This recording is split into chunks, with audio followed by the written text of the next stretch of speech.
여러 인생 가운데 여러 가지 삶이 있습니다만 가장 가치 있는 삶이 무엇입니까? 라고 우리가 한번 묻는다면 무엇이다 얘기할 수 있겠습니까? 가장 가치 있는 삶. 큰 부자가 되는 것도 어쩌면 가치 있는 것 같고요. 무슨 세상에 큰 성공의 업적을 남기는 것도, 역사에 남을 만한 흔적을 남기는 것도 가치 있는 인생이다라고 생각이 됩니다. 그런데 좀 더 깊이 생각해 보면 가장 가치 있는 삶이란 나를 통해 어느 누군가의 생명을 구원해내는 삶, 그것만큼 가치 있는 일이 더 없겠구나라는 생각을 해보게 됩니다. 세상에서는 이렇게 얘기합니다. 다른 이의 고난이 나의 꿈과 욕망을 채울 수만 있다면, 다른 사람의 희생이 나의 유익이 될 수 있다면 얼마나 좋을까. 세상에서는 많이들 이렇게 생각합니다.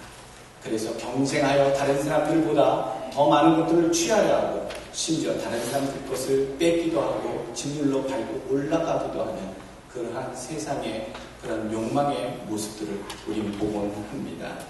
반대로 생각하는 것이 얼마나 아름답습니까? 나의 아픔과 고난이 다른 사람들의 희망이 될 수 있다면, 나의 죽음이 다른 사람들을 살릴 수만 있다면, 오히려 거꾸로 목적을 두고 살아가는 자들의 삶이 더 가치 있고 아름답다는 것을 우리는 알 수 있습니다. 더 고차원적인 가치 있는 삶으로 고민하다 보면요, 한 가지 더 있구나라는 생각을 해봅니다.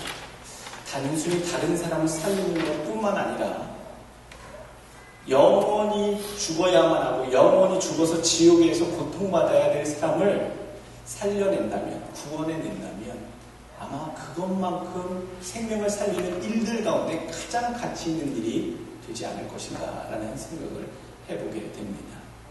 전에 한 학생을 제가 가르쳤던 적이 있었어요. 그 학생은 항상 아버지에 대한 사랑이 가득했어요. 아버지가 의사 선생님이셨어요. 서울대학교에 김용태 교수라고, 지금도 재직하시는지 모르겠는데 10년 전쯤 되는 것 같습니다.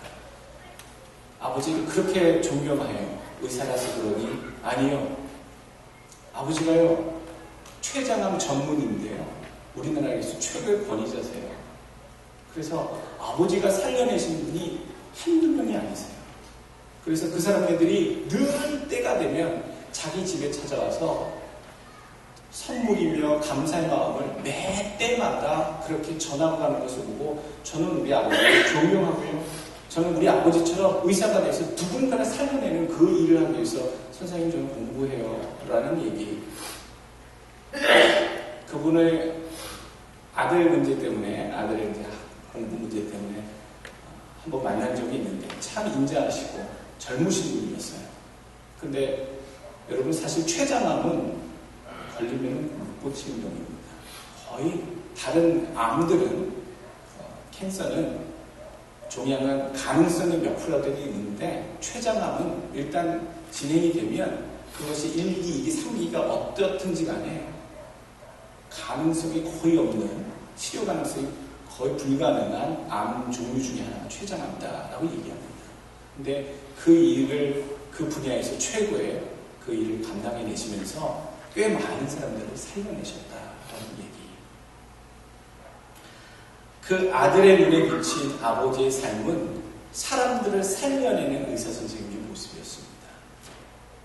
많은 사람들을 살려내서 이 땅에 살아있는 동안 그들의 고마움과 은혜가 끊이지 않고 그에게 전달되는 모습을 보고, 여러분, 우리는 이 시간 한번 생각해 봐야 합니다.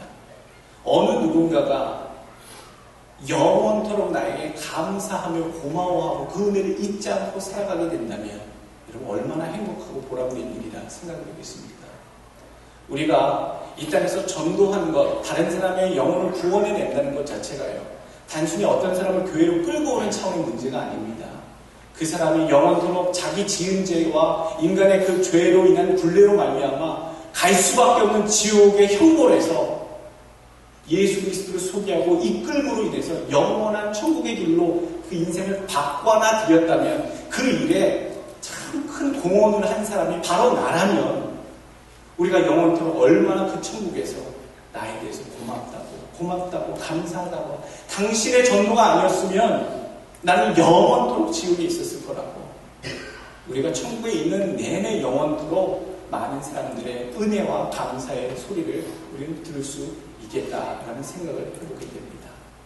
그래서 결론은요, 사람의 생명을 살리는 일이 인생으로서 가장 가치 있는 일이구나 고민하면서도 그 생명 중에서도 육신의 생명뿐만 아니라 영의 생명, 영원한 생명을 그 죽을 영원한 형벌 속에 빠져 죽을 인생에게 건네주는 것, 소개해주는 것만으로도 참 영원토록 가치 있는 고귀한 인생을 사는 것이구나 라는 결론에 이르게 됩니다. 여러분, 남을 전도하는 것, 남을 구원케 한다는 것, 그래서 그게 가장 가치 있는 삶이 되는 이유입니다. 올해에는요, 가까운 주변에 믿지 않으시는 분들 전도하십시오. 가까운 자기가 거하는 지역교회에 찾아가서 하나님의 이름을 부르며 자기의 죄를 자복하고 하나님 앞으로 나오라고 그렇게 권면하십시오. 정말 여러분들이 마음에 두고 사랑하시는 분이라면 꼭 그 말을 하시고 전도할 수 있는 한 해 되시길 축원합니다. 오늘 본문 가운데 보니까 이 두 사람 인물이 나옵니다. 한 명은 애니아라고 하는 사람이고요. 한 사람은 다비다라고 하는 과부입니다. 한 사람은 남자고 한 사람은 여자입니다.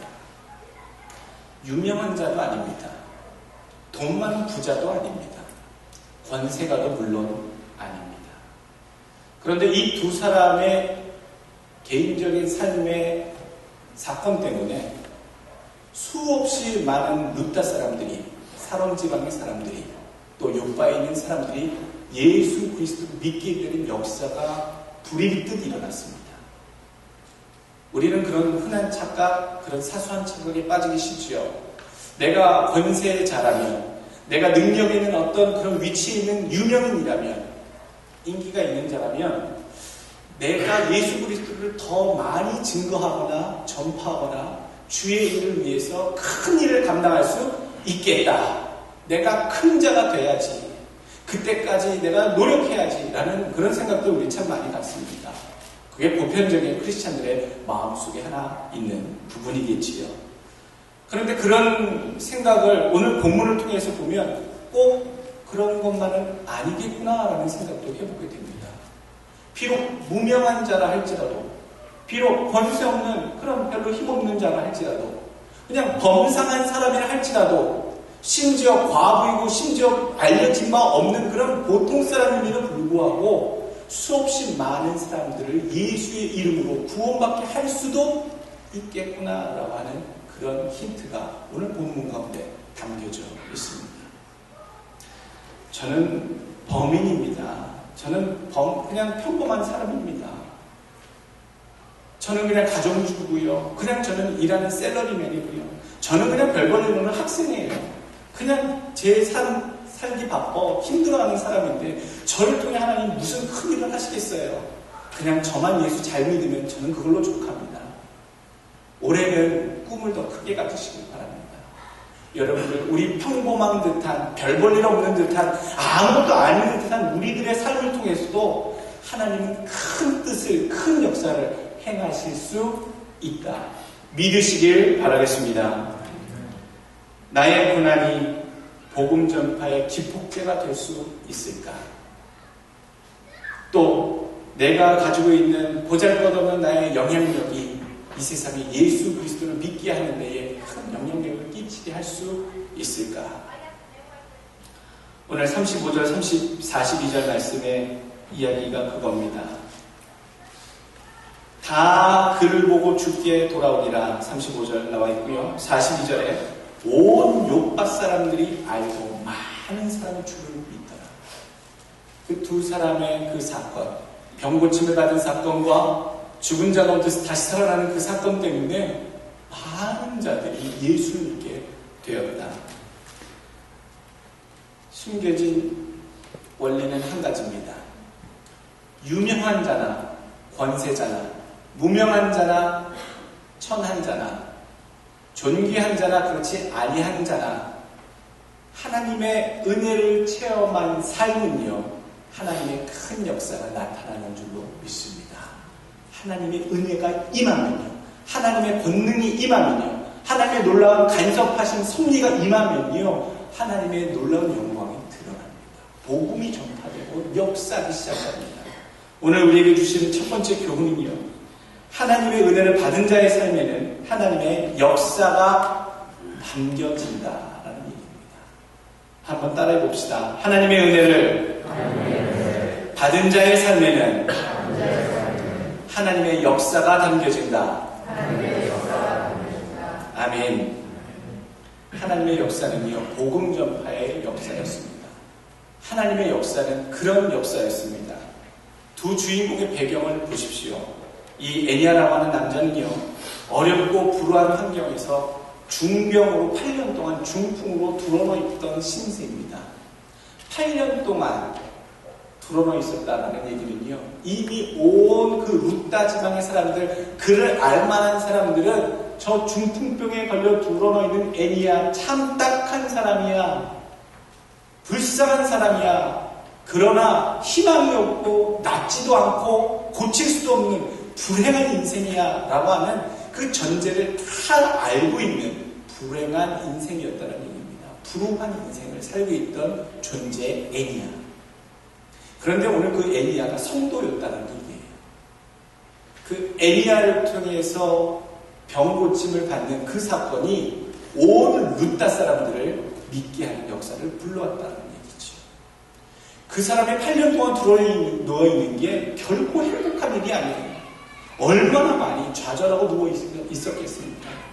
저도 허리에 다쳐서 한 열흘간 넘게 드러누워 있고 그렇게 문신을 제대로 못하니까 얼마나 깝깝하고 짜증나고 힘들고 불편한지.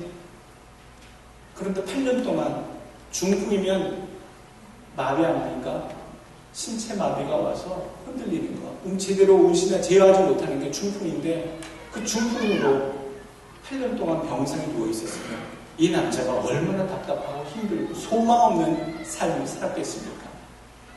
또 다비다의 케이스는 어떻습니까? 이 다비다는요, 본래 또 과부입니다. 과부는 홀로 사는, 지금도 물론입니다만 남편의 보호함 없이, 경제적인 충분한 서포터 없이 자기가 삶을 스스로 이끌어 나가야 하는 사회적 약자 가운데도 약자였습니다. 사는 게 참 힘들고 어려운 사람이 과부였는데 그 과부가 또 죽었어요.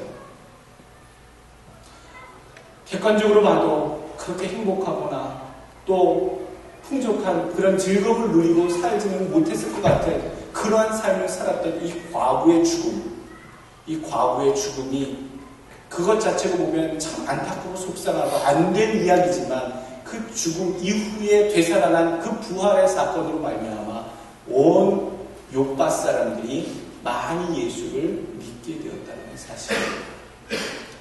오늘 그 뒤에 있는 배경이 있습니다.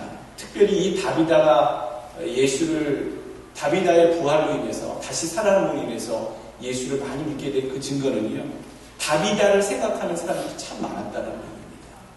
어려운 처지임에도 불구하고 그 같은 과부들 사이에서도 그 다른 과부들을 돕기 위한 구제와 그런 선행이 아주 많았다. 오늘 성경에 36절에 나와 있습니다. 선행과 구제하는 일이 심히 많더니, 그 일이 얼마나 많았는지 39절에 그들과 함께 있을 때에 그 과부들이 와서 베드로에게 보여줍니다. 그들과 함께 있을 때에 지은 속옷과 겉옷을 다 내어 보입니다. 다른 과부들이 필요한 모든 것들을, 옷가지들을 다 손으로 지어서 그들에게 공급하는 그런 귀한 섬김을 이 죽은 다비다, 도르가라고 하는 이 다비다가 행했다는 얘기입니다. 그래서 그의 죽음을, 그녀의 죽음을 안타까워하고 그리워하는 사람들이 가득했다는 것이죠. 욥바의 그 다비다라고 하는 그 과부의 선행이 가득했었을 때 그 과부가 다시 살아남의 소식을 듣고 많은 욥바 사람들이 다 주를 믿더라라는 역사가 오늘 일어나게 됩니다. 수고와 헌신은 여러분 다 드러나게 되어 있습니다. 보이는 곳에서 보이지 않는 곳에서 하나님 앞에 헌신했던 모든 것들. 또 한 가지 유념해야 될 것은요, 모든 죄악도 다 드러나게 되어 있습니다. 완전 범죄요? 없습니다. 세상에선 잠시 속일 수 있는 것 같이 느껴져도요, 하나님 앞에서 모든 것이 다 만천하에 드러난다 했습니다. 잠언 10장 9절 말씀, 바른 길로 행하는 자는 걸음이 평안하려니와 굽은 길로 행하는 자는 다 드러납니다. 마태복음 10장 26절, 그런즉 저희를 두려워하지 말라. 감추인 것이 드러나지 않을 것이 없고 숨은 것이 알려지지 않을 것이 없느니라. 디모데전서 5장 24절, 어떤 사람들의 죄는 밝히 드러나 먼저 심판에 나아가고 어떤 사람들의 죄는 그 뒤를 쫓나니.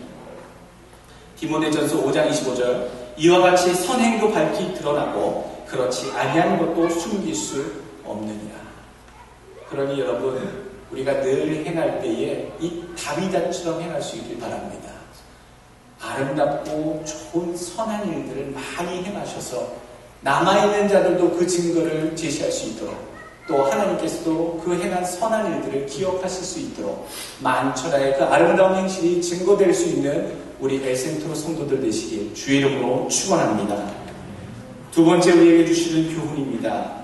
개인적인 기도의 응답이 하나님께 유익이 되도록 힘쓰라 라는 얘기입니다. 우리가 기도를 해보게 되면 이런 기도 많습니다. 하나님, 이게 이루어져야 되고 이게 있어야 되고 하나님 주셔야 됩니다. 그런데 그것을 가만 놔두고 보면 나는 유익하고 나는 잘되고 내가 필요한 것들은 채워지나 하나님과는 별 상관이 없는 것들, 나의 욕심을 채우기 위한 것들, 나의 필요를 채우기 위한 것들만 가득한 기도. 여러 가지 종류의 기도가 있습니다만 오늘 예수님의 기도를 우리가 잠시 살펴봐야 될 것 같습니다. 요한복음 11장에 나사로를 살리시는 예수님의 모습이 나옵니다.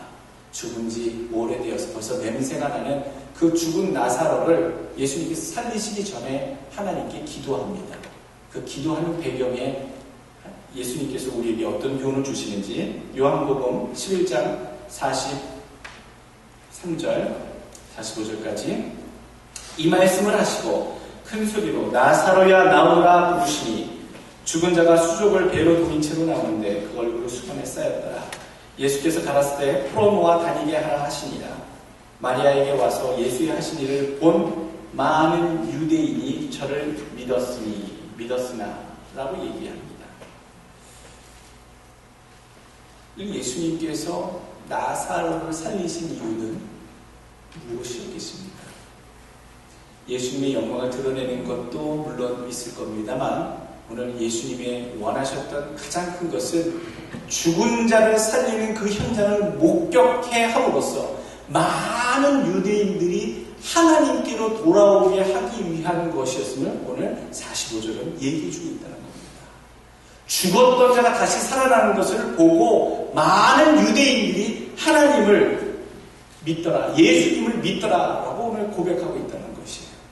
그러니 어떤 기도의 응답이든 어떠한 하나님께 우리가 간구를 하든지 간에 이것이 나 개인만의 유익을 위한 것이 아니라 이것을 통해 하나님의 큰 유익이 돌아가게 되는 일이 되게 해달라고 우리는 그렇게 기도의 방향을 설정해야 합니다. 하나님, 이 일이 이루어져야지만 하나님께서 영광을 받으십니다.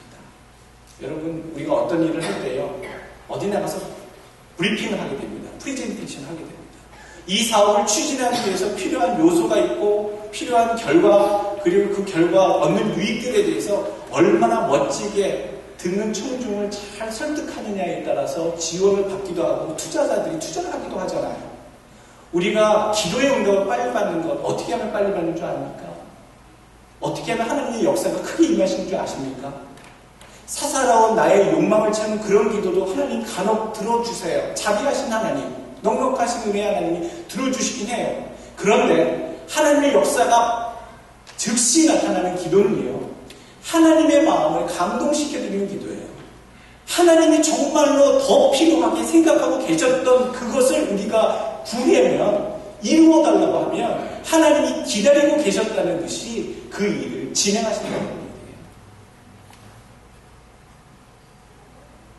여러분들의 기도가 하나님의 큰 유익을 구하는 기도가 되시기를 주의 이름으로 축원합니다. 3절 세 번째 교훈입니다. 나의 바람이 하나님의 뜻에 맞게 쓰여지도록 힘쓰라라는 얘기입니다. 이 말씀은요, 무슨 말씀이냐?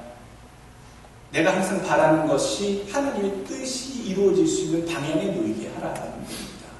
내 기도가 하나님의 기도가 되게 하라는 것과 일맥상통하는 바람인데요. 예수님은 항상 그 뜻을 생각하실 때에 항상 아버지 뜻대로 하옵소서라고 얘기하십니다. 그렇게 기도하십니다. 마지막 그 십자가의 고난의 잔을 맞닥뜨리기 직전에 겟세마네에서도 그 인간으로서 누릴 수 있는 최대의 공포를 느끼시면서 이 잔을 내게서 옮겨주옵소서, 그러나 내 뜻대로 마옵시고 아버지 뜻대로 하옵소서라고 아버지 하나님의 결정권을 내어드립니다. 항상 크게 생각하셨다는 얘기죠. 항상 나만 생각한 것이 아니라 크게 생각하되 하나님을 생각하는 그런 생각의 신앙을 갖고 계셨다는 얘기입니다. 우리는 이렇게 해야 합니다. 요한복음 11장 41절 말씀에 42절 말씀, 나사로의 그 사건에서 항상 내 말을 들으시는 줄을 내가 알았나이다. 그러나 이 말씀 하오는 것은 둘러선 무리를 위함이니 곧 아버지께서 나를 보내신 것을 저희로 믿게 하려 함이니이다. 그러니까 예수님께서는 지금 나사로를 살리실 때에 어떤 인간적인 마음이 더 앞섰겠느냐. 하나님의 뜻을 이루어드리는 마음도 있겠거니와 지금 가장 친했던 가족 중에 하나인 나사로가 죽었기 때문에 이 나사로를 살려야겠다라고 하는 그 개인적인 바람이 아마 가득하셨을 겁니다. 나사로를 어떻게든 살려내야지라고 하는 그런 마음이 있었음에도 불구하고 그것을 내려놓고 나사로를 살림으로써 그것을 본 모든 자들이 예수를 믿게 하게 하는 하나님의 뜻을 이루어드리겠다라고 하는 예수님의 그 바람. 그래서 우리는 이렇게 기도해야 합니다. 나의 기도가 하나님의 바람이 이루어질 수 있게 해달라고, 하나님의 뜻에 부합되게 해달라고 그렇게 기도하시고 힘쓰시길 주의 이름으로 축원합니다. 마지막 우리에게 주시는 교훈입니다. 은혜를 입은 자는 범사에 감사해야 합니다. 여러분 한번 따라해 봅시다. 은혜를 입은 자는 범사에 감사하자.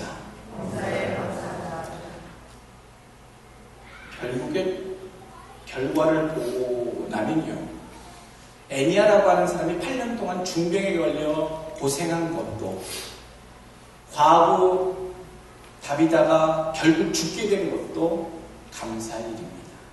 그것 자체는 끔찍한 일이고 고통스러운 사건인데도 우리가 하나님께서 하실 일들을 이렇게 기대하고 그 결과를 바라보며 봤을 때는요, 고통 그 자체로 보이지 않는다는 얘기입니다. 은혜를 입은 자는 하나님께서 늘 그 삶 속에 역사하시고 응답하시고 하나님의 뜻을 이루시기 때문에 은혜를 입은 자들은 단 한 가지 할 게 있습니다. 감사하는 것뿐입니다. 오직 감사합니다. 꼬꾸라져도요, 다쳐도요, 와, 부러지지 않았으면 다행이다. 설교할 수 있으니 다행이다. 또 건강하게 다시 걸을 수 있게 됐으니 다행이다. 저는 지난 한 주간 얼마나 그 생각을 했는지 몰라요. 병든 것도 죽게 된 것도 망해도 흥해도 우리가 잘해도 못해도 다 주 앞에 감사를 드려야 한다. 왜? 우리는 크나큰 은혜를 이미 받은 존재들이기 때문입니다. 그리고 주를 위해 최선을 다해 사는 삶에는 그런 감사가 나와야 합니다. 지금도 여러분 우리 삶 속에 하나님의 영광이 드러나는 과정이 나의 삶인 것을 믿으시길 바랍니다. 목사님, 우리 집은 언제나 끝날까요? 언제 이 끝이 없는 빚을 갚고 끝이 없는 이 일을 해결하고 이 물려있는 이 문제를 해결하고 정말로 웃고 밝게 행복하게 살 날이 올까요? 진행 중입니다. 진행 중입니다. 하나님 영광을 드러내시기 위해서 은혜를 받은 자의 삶 속에서 어려운 과정을 지나 하나님께서 큰 영광을 드러내시기 위해서 지금도 하나님의 영광이 드러나는 과정으로 여러분 살고 계신 줄 믿으시길 축원합니다. 로마서 14장 8절 말씀, 우리가 살아도 주를 위하여 살고 죽어도 주를 위하여 죽나니 그러므로 사나 죽으나 우리가 주의 것이다. 나의 소원을 들어주신 것만 해도 감사한데, 나의 기도 응답 들어주신 것만 해도 감사한데, 하나님, 나를 참 이 애니야처럼 나의 이 별 볼일 없는 이 개인적인 고난, 개인적인 아픔, 어려운 상황이 하나님을 믿게 하는 복음 전파의 도구를 쓰게 해주신다면, 그렇게 되었다면 하나님 얼마나 감사한지. 여러분, 우리의 고난과 우리의 삶이 하나님의 크게 쓰시는 하나님의 역사의 도구로 사용되게 되기를 주의 이름으로 축원합니다. 나로 인해 많은 자가 애니야처럼 도르가처럼 구원받게 되는 역사가 있기를 다시 한번 부탁드리겠습니다. 기도하겠습니다.